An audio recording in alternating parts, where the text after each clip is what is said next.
محمد بن قاسم 29 دسمبر 695 میں طائف میں پیدا ہوئے۔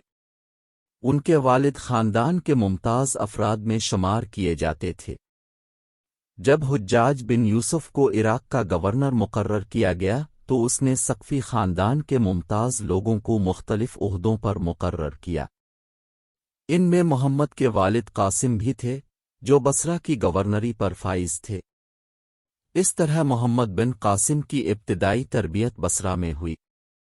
تقریباً 5 سال کی عمر میں ان کے والد کا انتقال ہو گیا۔ ابتدائی دور بچپن ہی سے محمد بن قاسم مستقبل کا ذہین اور قابل شخص نظر آتا تھا۔ غربت کی وجہ سے اعلیٰ تعلیم حاصل کرنے کی خواہش پوری نہ کر سکے، اس لیے ابتدائی تعلیم کے بعد فوج میں بھرتی ہو گئے۔ فنون سپاہگری کی تربیت انہوں نے دمشق میں حاصل کی اور انتہائی کم عمری میں اپنی قابلیت اور غیر معمولی صلاحیت کی بدولت فوج میں اعلیٰ عہدہ حاصل کر کے امتیازی حیثیت حاصل کی۔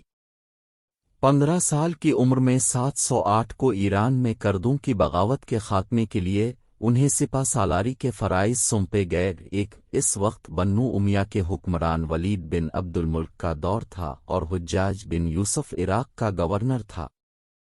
اس مہم میں محمد بن قاسم نے کامیابی حاصل کی اور ایک معمولی چھاؤنی شیراز کو ایک خاص شہر بنا دیا۔ اس دوران محمد بن قاسم کو فارس کے دار الحکومت شیراز کا گورنر بنایا گیا۔ اس وقت اس کی عمر 17 برس تھی۔ اپنی تمام خوبیوں کے ساتھ حکومت کر کے اپنی قابلیت و ذہانت کا سکہ بٹھایا اور 17 سال کی عمر میں ہی سندھ کی مہم پر سالار بنا کر بھیجا گیا۔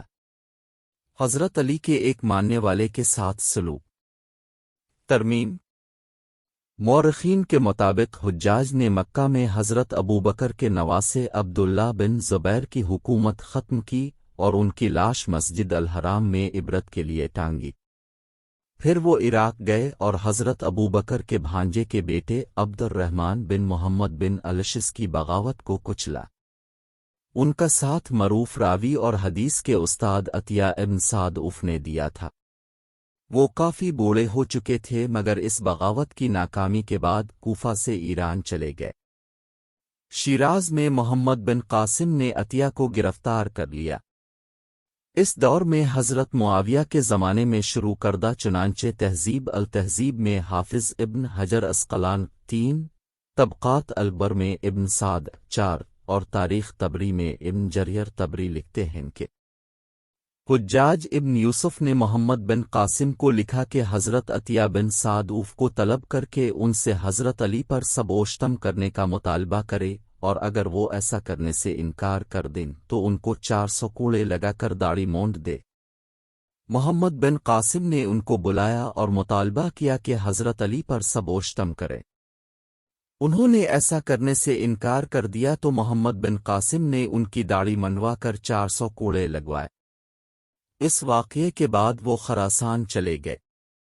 وہ حدیث کے ثقہ راوی ہیں۔ الافیوں کی بغاوت عمان میں معاویہ بن حارث الافی اور ان کے بھائی محمد بن حارث الافی نے خلیفہ کے خلاف بغاوت کر دی، جس میں امیر سعید مارا گیا۔ چچنامہ کے مطابق محمد الافی نے اپنے ساتھیوں کے ہمراہ مکران میں پناہ حاصل کر لی، جہاں راجہ داہر کی حکومت تھی۔ ایک روایت کے مطابق جب راجہ داہر نے چند خواتین کو گرفتار کیے جو تاجروں کے ساتھ آئیں تو انہیں چھڑانے کے لیے محمد بن قاسم نے سندھ پر حملہ کیا۔